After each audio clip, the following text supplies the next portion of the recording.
Welcome to the viewers of the Federal. Sri Lanka is on the verge of major political change with the victory of Anura Kumara Dissanayake, head of the National People's Power or the NPP. Dissanayake is the chief of the Janata Vimukti Peramana, a Marxist inspired political outfit that had twice attempted to overthrow the central government through armed uprising but had failed. It later gave up its armed struggle and entered the electoral process. Today, Dissanayaka and the JVP have come to power through peaceful means elected by the majority in Sri Lanka. What does Dissanayaka's victory mean for Sri Lanka? How did he manage it? What does it mean for Colombo's relationship with India? These are the immediate questions that need elucidation. And who better than my guest, M.R. Narayan Swamy, who has tracked Sri Lankan politics closely for around 4 decades. He is the author of several books on Sri Lanka, including on the Tamil Eelam movement, its iconic and feared leader V. Prabhakaran, and on various aspects of Sri Lankan politics. MR, as we call him, is currently on an editorial assignment with the Federal. MR, welcome. Can you briefly tell us about Dissanayake? What is it that made him the popular choice for president? There are two aspects to it. One is that Dissanayake heads a very well-knit left-wing party in Sri Lanka.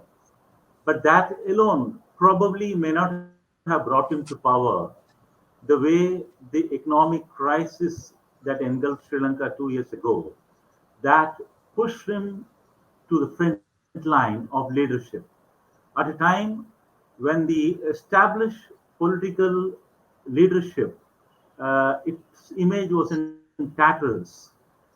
The established politicians and the established so-called mainstream political parties were all accused of being of one class, a class that had let Sri Lanka down.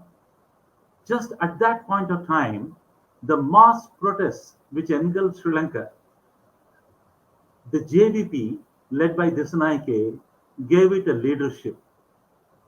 That moment itself did not change the system, but that moment created a very fertile ground which led to today's electoral victory, a remarkable electoral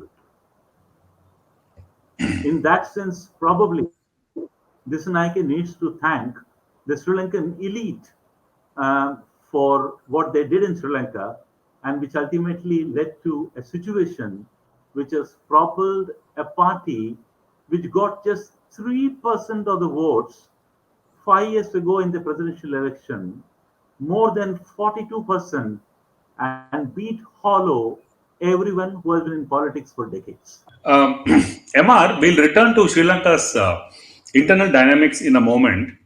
Before that, what does Disanayake's win mean for Colombo's relationship with India? I don't think the relationship will undergo a tumultuous change. Probably that could have happened had the JVP come to power, let's say 10 years ago, 5 years ago, 15 years ago. I mean, it's a supposition. Because at that point of time, there was a kind of a cold war between the Indian state and the JVP for more reasons than one. But I think one of the most sanest and intelligent things the Indian establishment did was to realize that the JVP was on the ascendancy and that we needed to meet JVP from close quarters, understand them better, and help them understand India better. In the process, they reached out to the JVP late last year, and eventually, a small delegation of the JVP led by Dissanayake himself came to Delhi in February this year and met up with the Indian policymakers and top diplomats and officials. This was actually a stunning development in Sri Lanka because nobody thought of all the political parties in Sri Lanka, JVP would come and shake hands, and that too not in Colombo but in New Delhi. They did precisely that.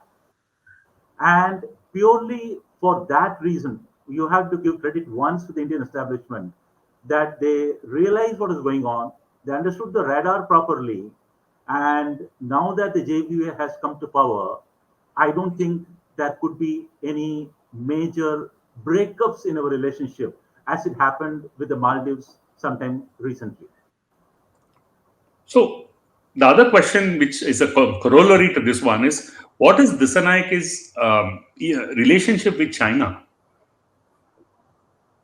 and whether that will have any impact on I the way they conduct a relationship with India. Right.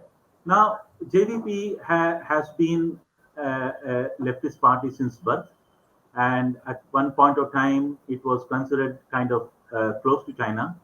But then it is not a traditional left party. Let's say, like the CPIM in India was once upon a time when it was very close to China and subsequently became kind of independent of both Moscow and Beijing. The JVP has always been that way independent, but having relationships with communist parties around the world, including China. Now, if the JVP China factor were to be taken into consideration with the old in India in mind, then there could have been problems. Which is why I said earlier on that had the JVP come to power 5 years ago, 10 years back, there would have been a serious problem and we could have easily blamed the China factor. What the rapprochement between the JVP and the Indian state did is that the JVP also understood some of the legitimate security concerns as far as India is concerned. It doesn't mean that the JVP is going to do a U-turn on everything that may or may not affect India.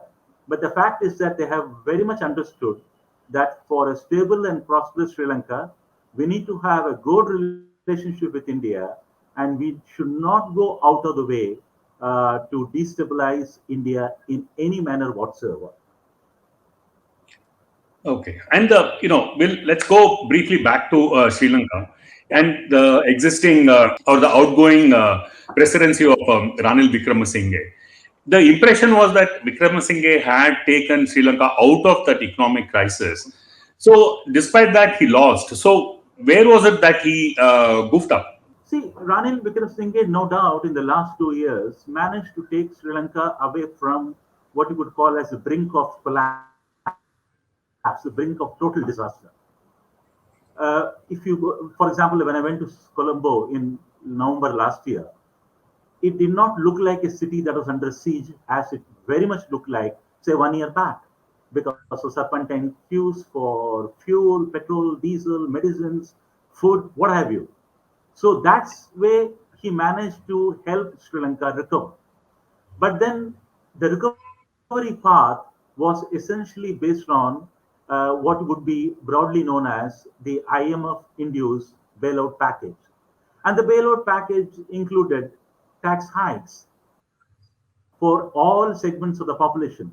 This was a hugely unpopular decision. It may have been right economically speaking, but good economics doesn't necessarily get you good votes.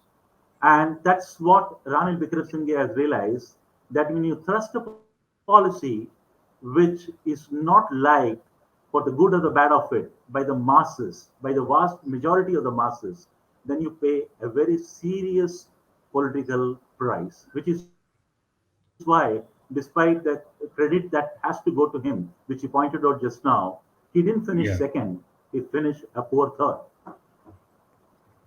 As a long time observer of Sri Lanka in many different ways, what changes do you foresee now? Will there be a turn to a socialist kind of economy, or I mean, how do you see this emergence of JVP to power internally? I don't see a socialist overall taking place in Sri Lanka, at least not in the immediate future. We have to realize that Dissanayake has now become the president, but he will be presiding over a parliament of 225 members, in which his party, the JVP, has only 2 members. Now, this is actually a very bad ratio. So, this parliament is not going to help him in any manner whatsoever. They actually had 3 members, but one was Dissanayake himself. So, that leaves only 2 members. Also, they will have to go for a fresh parliamentary election at some point of time. Now, Dissanayake, because of his popularity, because of his iconic status, and his long innings in the left-wing movement in Sri Lanka, he could manage to take 42 point whatever number of percentage of votes vis-a-vis established politicians. But whether JVP as a party will be able to win a majority in Sri Lankan parliament is open to question. So we'll have to see what happens in the parliamentary election. In any case, we also need to remember that Sri Lanka has gone through a very tightly controlled socialist pattern of economy when the Bandaranaikes were in power in the 1970s. And that economy turned into a complete disaster. And actually, it was mass anger against that disaster that propelled an open economy in 1977 in Sri Lanka. So I don't think this Nike, knowing what has happened in the past in his own country, and knowing also that the world has changed a lot, will go back to some kind of a North Korean or the old type Yugoslav socialism. Yeah. Thank you, Amar. I think it was very useful and very informative. Uh, this is just the beginning of probably a few more conversations that we'll have as the politics gets more clearer, and the implications of what it means when Dissanayaka has become, now that he has become president.